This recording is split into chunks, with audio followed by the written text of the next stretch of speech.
Jake Harmon had spent 12 years fighting wars for Earth.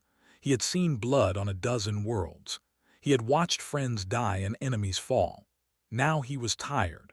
So when the quiet job came up, a security posting on a peaceful alien world, he took it without thinking twice. Prime was the most beautiful planet Jake had ever seen. The entire world was made of crystal. Buildings rose like frozen music, their walls catching the light of twin suns and scattering rainbows across every surface. The air smelled sweet, like flowers after rain. Everything here was calm and soft and gentle. There were the ones who lived here. They were tall beings with skin that changed colors with their feelings. They had wings on their backs, thin and see-through like dragonfly wings, though they rarely used them. Their civilization was millions of years old. They had stopped fighting wars 6,000 years ago. They believed in peace, in art, in beauty. Jake was assigned to protect their queen. Queen was the 47th ruler of the. Her position was mostly for show. She did not make laws or command armies. She was a symbol, a living promise that the way of life would continue. But symbols mattered. Symbols could inspire or destroy entire civilizations. The queen had 200 palace guards. They looked impressive. Their armor was made from living crystal that grew on their bodies. They carried long energy weapons called lances that glowed with soft blue light. Every day they practiced formations that looked more like dancing than fighting. Jake watched them with growing worry. He knew the difference between soldiers and performers. These guards were performers. Their movements were pretty but useless. Their weapons had not been fired in 300 years. They trained for ceremony, not for combat. If real enemies ever came, these guards would die in seconds. There were 8 humans working security at the palace. Jake was one of them. They were contractors, hired because they wanted to seem connected to the wider galaxy. Most of the humans took the job for easy money. The pay was good and the work was simple. Walk around, look serious, collect the paycheck. Jake could not relax that way. His body would not let him.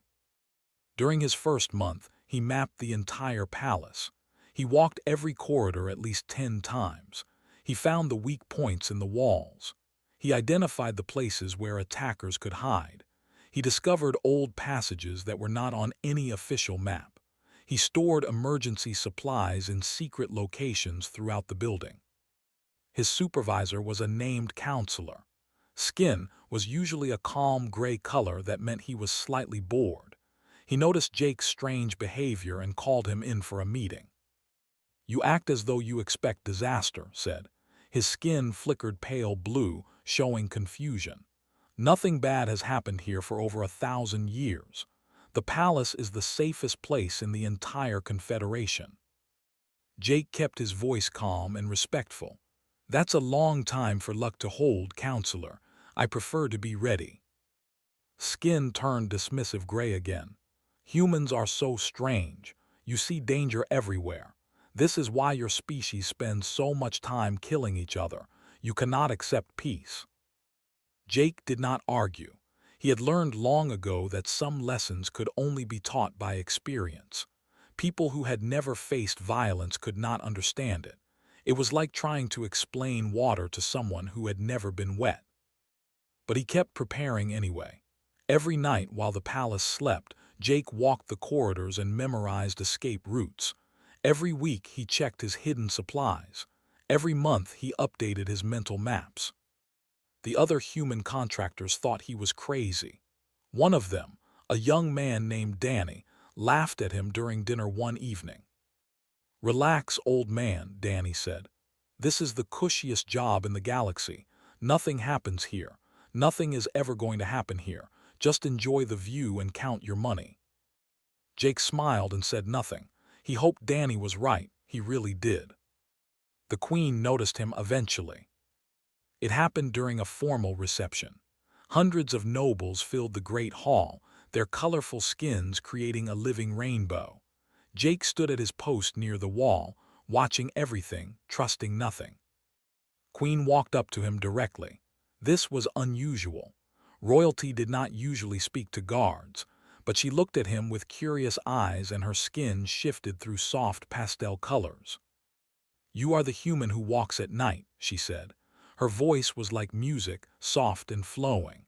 "My guards tell me you study the palace as though preparing for war." Jake bowed his head slightly. "I prefer to think of it as being careful, Your Majesty." "You expect something bad to happen." It was not a question. Jake considered his answer. He could lie and tell her everything was fine. That would be polite. That would be easy. But Jake had never been good at lying. "I have learned that trouble does not wait for invitations, ma'am.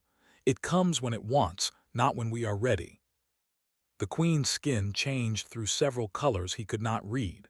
She was quiet for a long moment. "You have seen much violence in your life, Jake Harmon. Enough to know that the worst time to prepare for trouble is after it arrives." He expected her to dismiss him like Counselor had done. He expected her to tell him he was paranoid, that the had evolved beyond such primitive fears. But she did neither. "I find your honesty interesting," she said. "Most beings tell me only what they think I want to hear." "With respect, ma'am, that is how people get killed." She studied him with those large, ancient eyes. Her skin settled into a thoughtful purple shade. "Perhaps I have been surrounded by too much comfort for too long," she said quietly. "Perhaps I have forgotten that the universe contains more than beauty and peace." Before Jake could respond, one of her attendants came to guide her away. The reception continued. The nobles danced and sang and celebrated their endless peace. Jake returned to his post and continued watching. That night, he checked his hidden supplies again. He walked his escape routes one more time. He lay in his bed and stared at the crystal ceiling and wondered if his paranoia was foolish. 3 weeks later, the first warships entered space. When the news reached the palace, they reacted with confusion and disbelief. War was something from old history books. War was something other species did. Surely there was a misunderstanding. Surely diplomacy would solve everything. Jake heard the news and felt his stomach drop. He knew what was coming. He had seen it before, on other worlds, with other peaceful peoples who thought they were safe. He began his final preparations. The storm was coming. The only question was whether anyone would be ready when it arrived. They had been hungry for a long time. Their empire was built on conquest. They took what they wanted and crushed anyone who stood in their way. For 20 years they had been watching the Confederation. They saw wealthy worlds with no armies. They saw beautiful cities with no walls. They saw a civilization that had forgotten how to fight. To the looked like food. Jake learned about the true danger from Lieutenant Amy Cole. She was a human intelligence officer who worked with the diplomatic corps. After an official security briefing where the leaders spoke about peaceful solutions, Amy pulled Jake aside. "It's worse than they're saying," she told him. Her face was serious. "They have been testing the Confederation's borders for months. They send small ships to see how fast they respond. They probe the defenses." Jake almost laughed. "What defenses? I haven't seen anything that could stop a determined attacker." "Exactly." Amy lowered her voice. "They have relied on treaties and diplomacy for so long they've forgotten that some species don't care about words on paper. They respect only one thing, strength, and they have none." "What about Earth, the Alliance fleet?" Amy shook her head. 3 weeks away at fastest speed. They refused to allow any permanent military presence in their system. They said it would go against their beliefs about peaceful coexistence. Jake felt cold. He knew this feeling. He had felt it before on other worlds, right before everything went wrong. "So if the attack, we're on our own." "For at least 3 weeks, maybe longer." Amy met his eyes. "I wanted you to know. You seem like someone who would want the truth."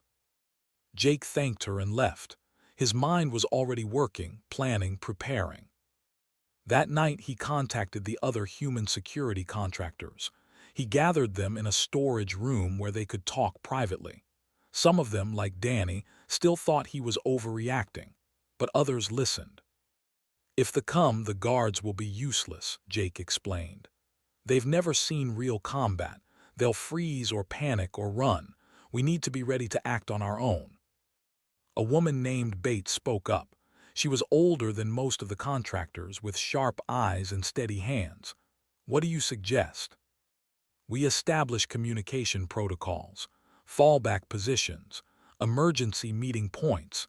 If everything falls apart, we need to know where to find each other. They spent hours making plans. Not everyone took it seriously, but enough of them did. By the end of the night, Jake had a network of 5 humans who were ready to act if the worst happened. During the following weeks, Jake intensified his preparations. He spent his free time in the palace archives, reading old building plans and forgotten maintenance records. He found hidden rooms that the had forgotten existed. He discovered tunnels that ran beneath the palace foundations. He also watched Queen more closely. She had changed since their conversation at the reception. Her skin colors were different now, less peaceful. She spent more time in meetings with her advisors. She asked questions that made the older uncomfortable. One evening, Jake was standing guard outside her council chamber when she emerged alone. Her attendants had already left. For a moment, it was just the two of them in the quiet corridor. "You were right," she said softly. Her skin was a troubled shade of gray-blue. "I have been listening to reports about my advisors keep telling me that diplomacy will work, that we should send ambassadors and negotiate. But you would not agree, would you?" Jake chose his words carefully. "I think they want your worlds, ma'am. I don't think they care what your ambassadors have to say. And if they attack, then many people will die. Your guards are not ready. Your cities have no shelters. Your people have forgotten that violence exists." Her skin flickered through several colors: fear, anger, determination. "What would you do if you were me?" "I would prepare for the worst while hoping for the best. I would move important people to safe locations. I would establish escape routes. I would stop pretending that peace is guaranteed." She was quiet for a long moment, then she nodded slowly. "My advisors would call that paranoia." "Your advisors have never seen war, ma'am." "And you have." "Yes." She looked at him with those ancient, beautiful eyes. Her skin settled into something that looked almost like sadness. "I think perhaps my people have been fortunate for too long. We have forgotten that fortune always runs out eventually." She left without another word, but something had changed between them. Jake was no longer just a hired guard. He was something closer to an ally. The next day, Counselor summoned Jake to his office. The administrator's skin was flickering through angry reds and oranges. "You have been speaking with the Queen," said, filling her head with human fears and violent fantasies. "I answered her questions honestly, Counselor. She is now asking about military preparations, about emergency shelters, about evacuation plans. These are not appropriate topics for our sovereign. Our people do not think about such things."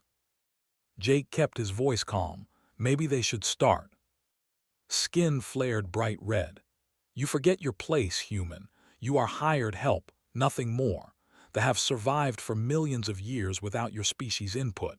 We will survive millions more." Jake said nothing. There was no point in arguing. He had given his warnings. What they did with those warnings was their choice. But he could not control the Reports continued to arrive over the following days. Warships were gathering near the Confederation border. Diplomatic messages were being ignored. The government kept sending ambassadors. The ambassadors kept disappearing. Jake stopped sleeping well. Every night he walked the palace corridors, checking his preparations, refining his plans. He moved supplies to new locations.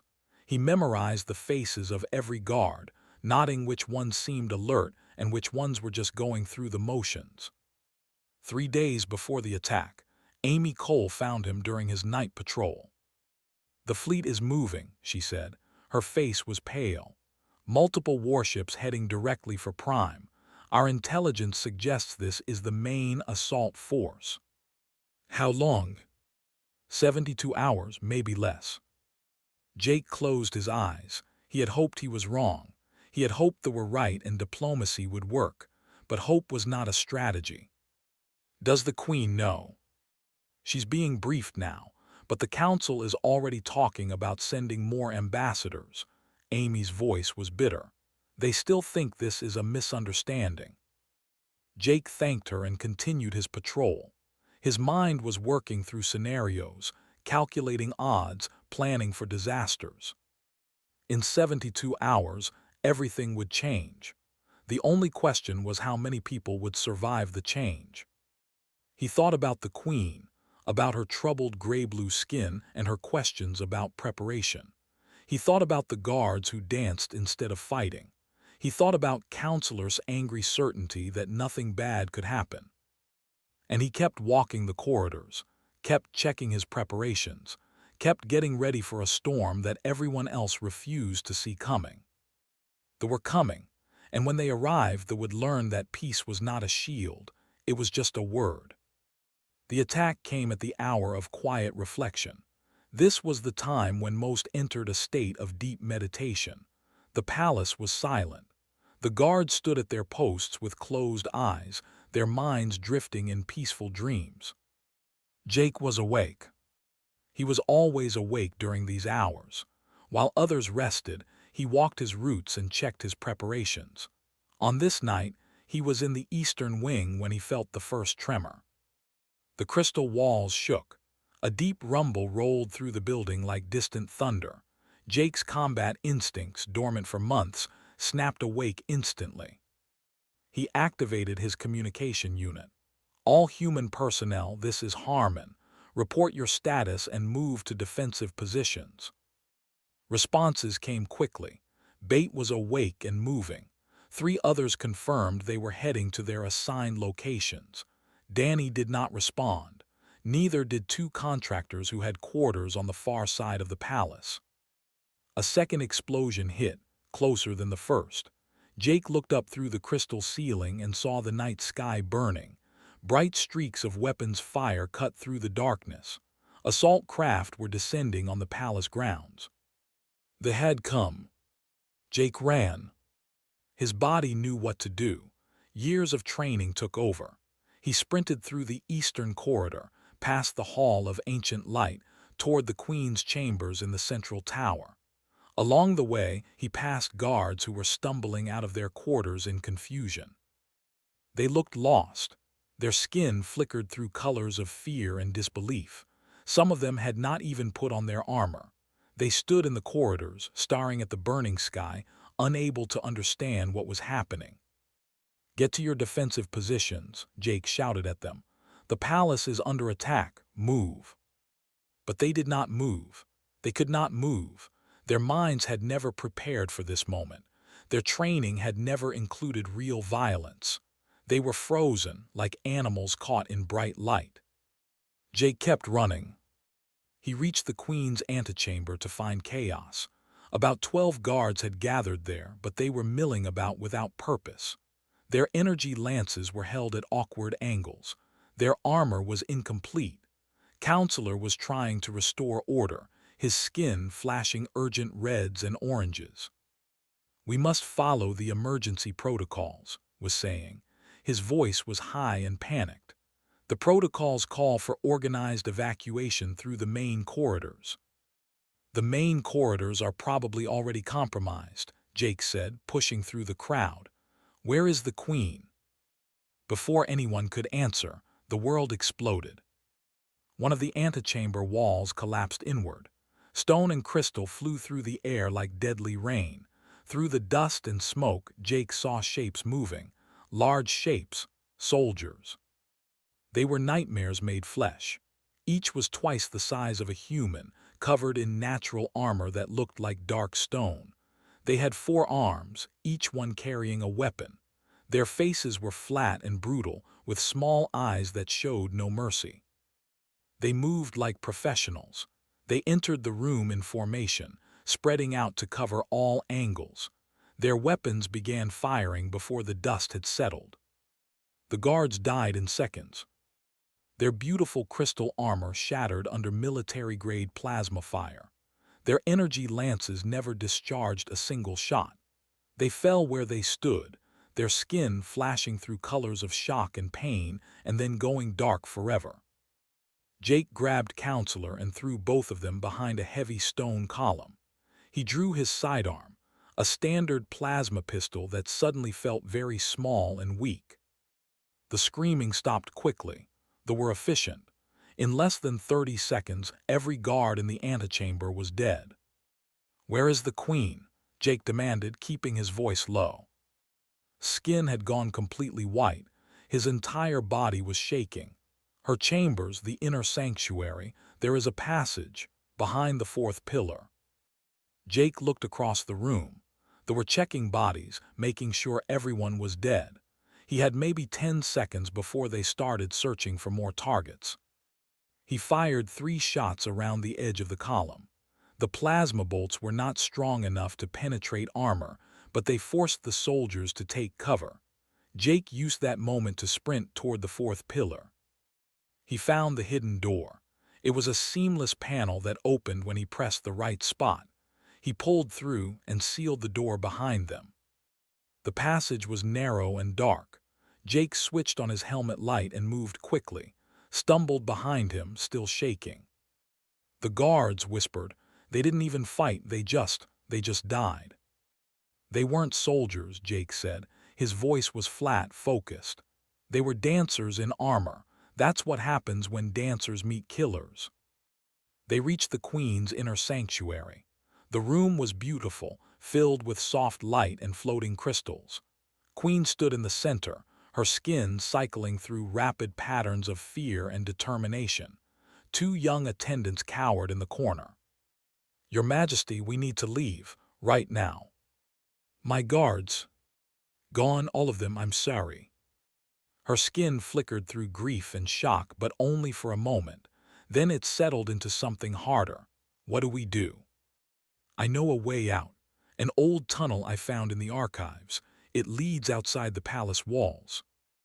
Another explosion shook the tower, closer this time.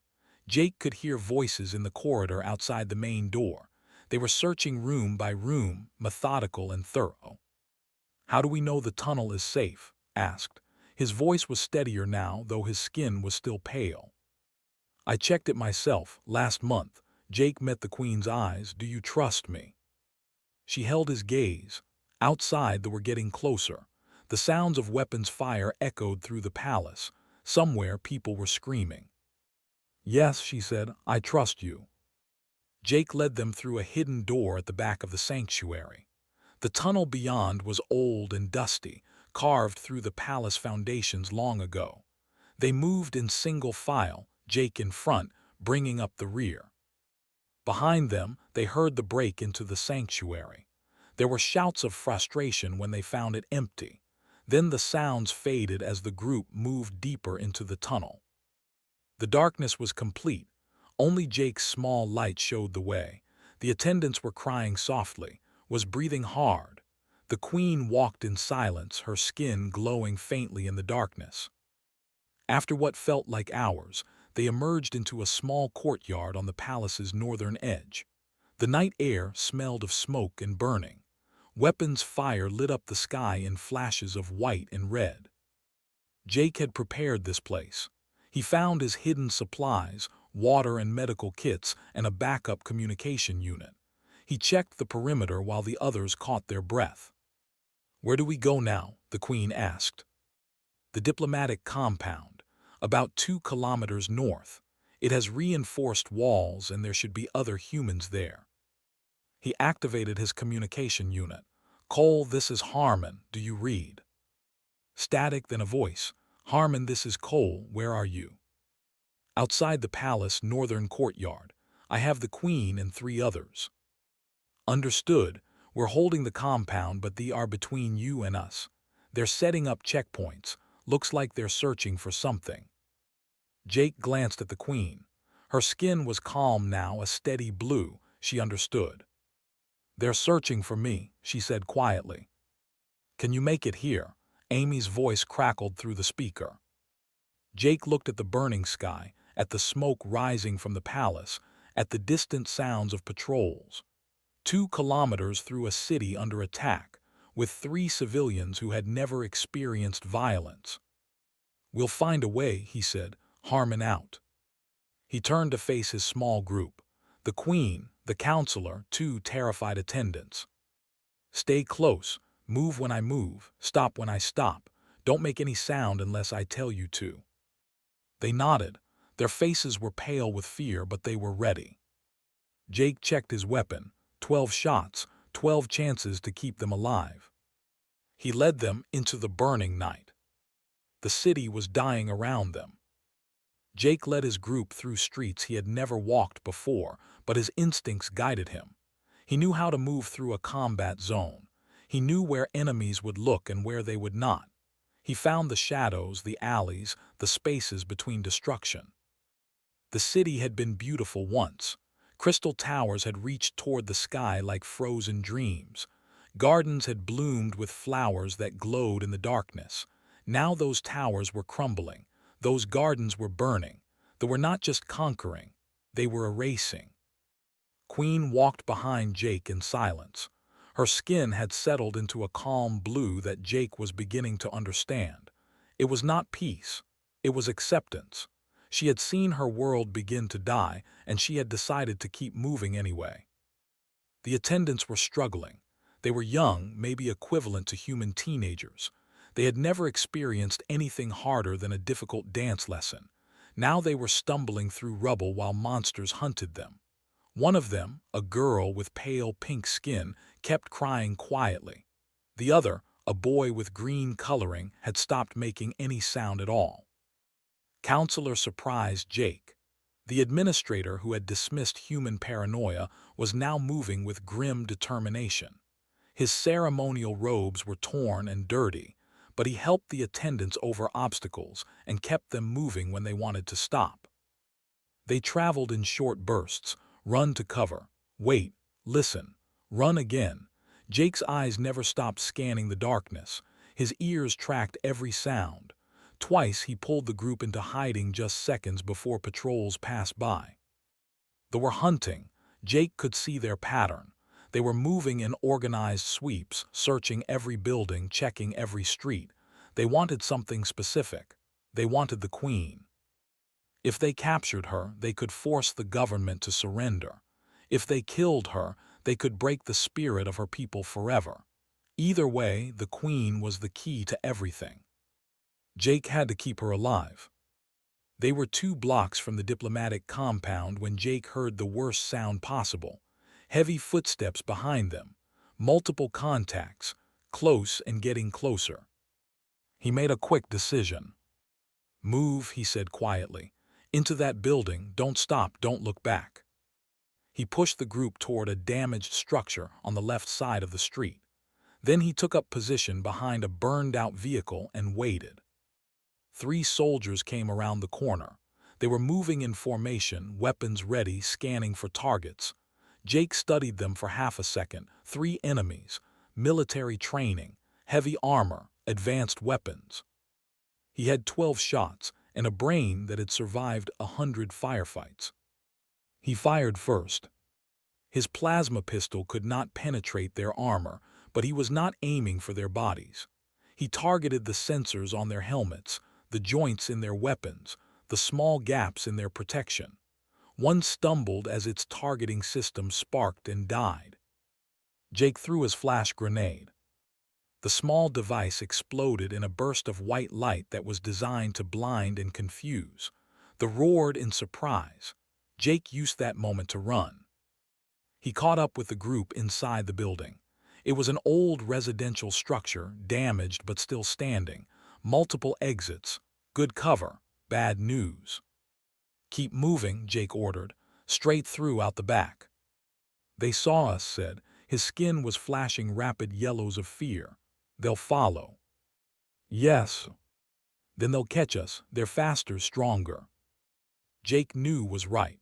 In a straight chase, they would run them down in minutes. The Queen and her attendants could not move fast enough, and there was nowhere left to hide. He made another decision, the hardest one. "I'll stay here," Jake said. "Hold them off, buy you time to reach the compound." Silence. The queen's skin flickered through several colors. "That is suicide," said. "Probably." Jake checked his weapon, 12 shots, "but it will give you a chance, that's all that matters." "No," Queen stepped forward. Her skin had turned a deep, solid blue. "I will not leave you to die for me." "With respect, ma'am, this isn't about what you want. It's about what your people need. If you die here, they'll win everything. If you live, there's still hope." "The guards," she said quietly, "back at the palace. They all ran. When the fighting started, they ran away. They weren't trained for this. But you stayed, you are still staying. Why?" Jake looked at her. This alien queen with her color-changing skin and her ancient eyes. She was so different from him. She came from a species that had forgotten violence. He came from a species that had never stopped practicing it.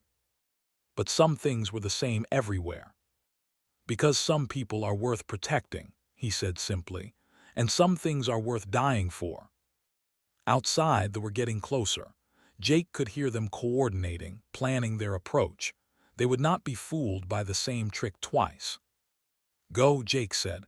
"Get her to the compound. Amy Cole will know what to do." Hesitated.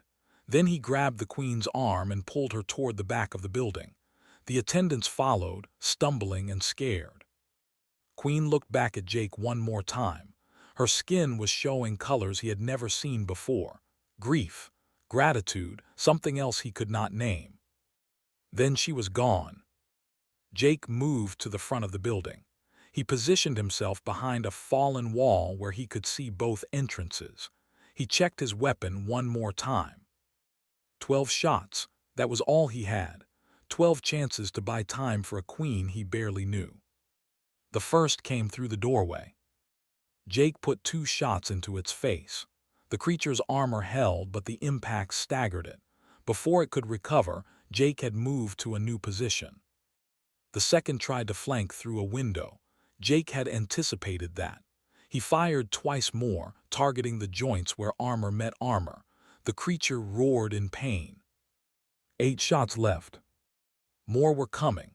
Jake could hear them outside, calling to each other in their harsh language. They were adapting, learning. They would not keep making mistakes. Jake kept moving through the building. He used the walls as cover, forced them to come at him through narrow spaces where their size worked against them. Every shot counted. Every second mattered. 6 shots, 4. A grabbed him from behind. It had come through a ceiling vent that Jake had not noticed. Massive hands closed around his armor, crushing, squeezing. Jake felt ribs crack. He jammed his pistol against the joint, where the creature's arm met its body, and fired twice. The dropped him and stumbled backward. Jake rolled away, gasping for breath. Pain exploded through his chest. His vision blurred. 2 shots left. More filled the doorways, 4 of them. They surrounded him in a loose circle, weapons ready. They could kill him easily, but they did not fire. Maybe they wanted a prisoner. Maybe they wanted to make an example.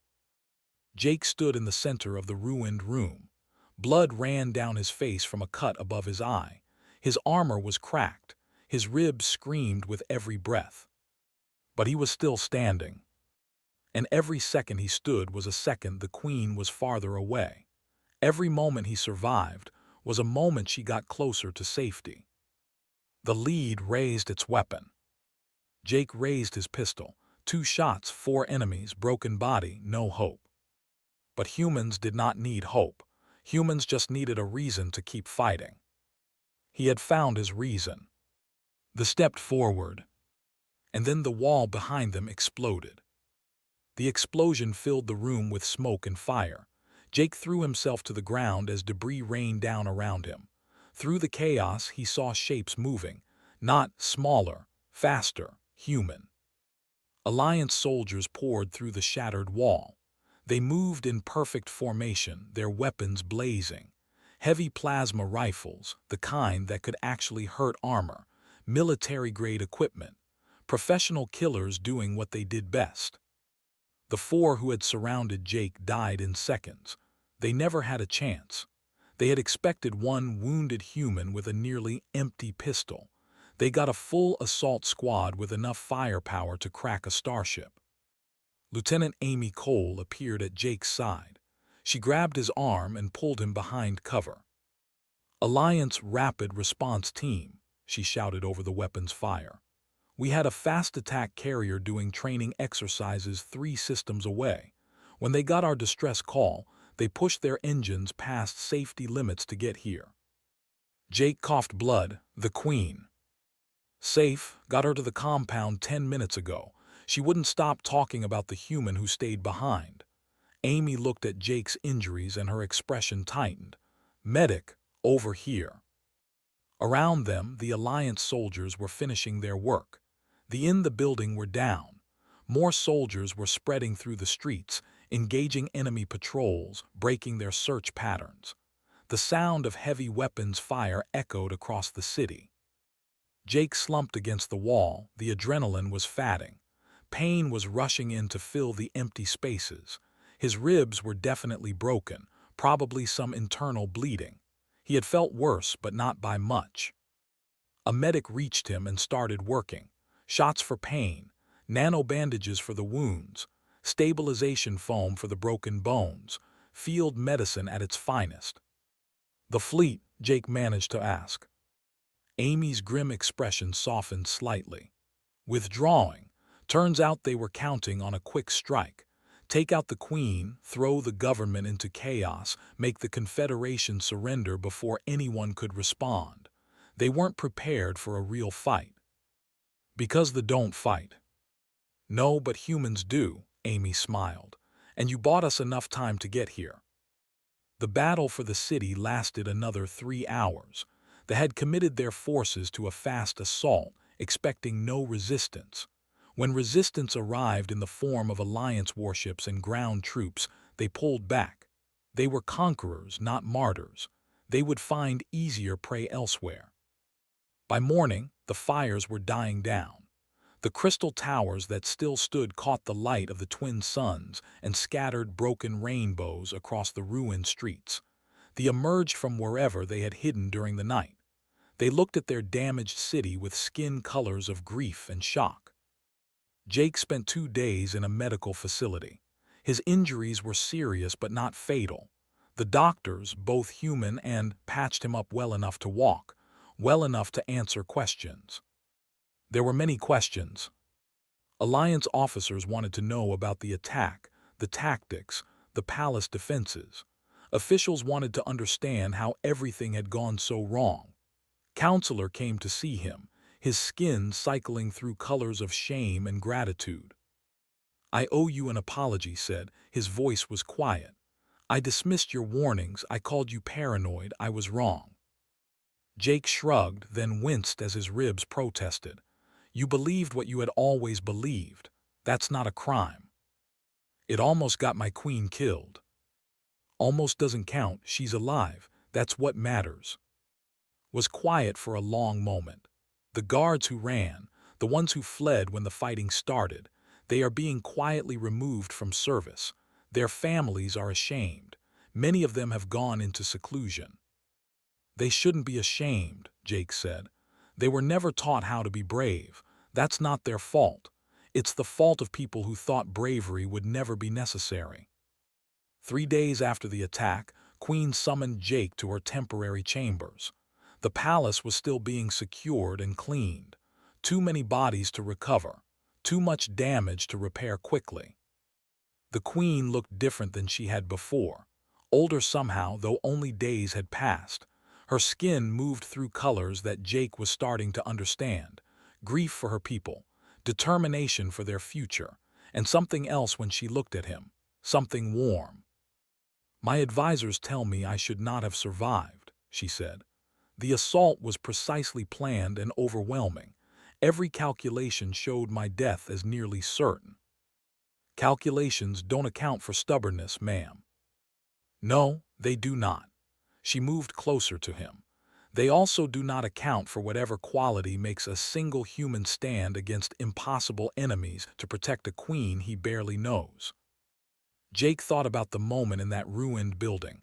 4 closing in, 2 shots left, broken body, no hope. He had been ready to die and he had been at peace with it. "I knew you well enough," he said. "I knew you were worth protecting." Her skin shifted to a warm golden color. "The Confederation is going to change. We must change. We cannot rely on tradition and ceremony to protect us from a universe that does not share our values." She paused. "I would like your help with that change, Jake Harmon." "I'm just a security contractor, ma'am." "You were. Now I am asking you to be something more." Her voice was steady. "An advisor, a teacher, someone who can help my people remember how to stand when others would run." Jake thought about it. He thought about the years of fighting, the friends he had lost, the enemies he had killed. He thought about the weariness that had driven him to this quiet posting in the first place. He had come here looking for peace. Instead, he had found a people who needed to learn that peace was not given freely. It had to be defended. "When do I start?" he asked. The queen's skin shifted through patterns of joy and hope and fierce determination. She smiled, and it was the first smile Jake had seen from her. "You already have," she said. Outside, the twin suns rose over the damaged city. Workers were already clearing rubble. Builders were already planning repairs. They were wounded, but they were not broken. And now they had a teacher. Jake Harmon had spent 12 years learning how to fight. He had killed enemies on a dozen worlds. He had watched friends die and civilizations fall. Now he would spend the rest of his life teaching others how to protect what they loved. It was, he decided, a much better use of his time. The queen walked with him out onto a balcony overlooking the city. Her people were moving below, beginning the long work of rebuilding. Their skins showed grief and pain, but also something new: resolution, strength.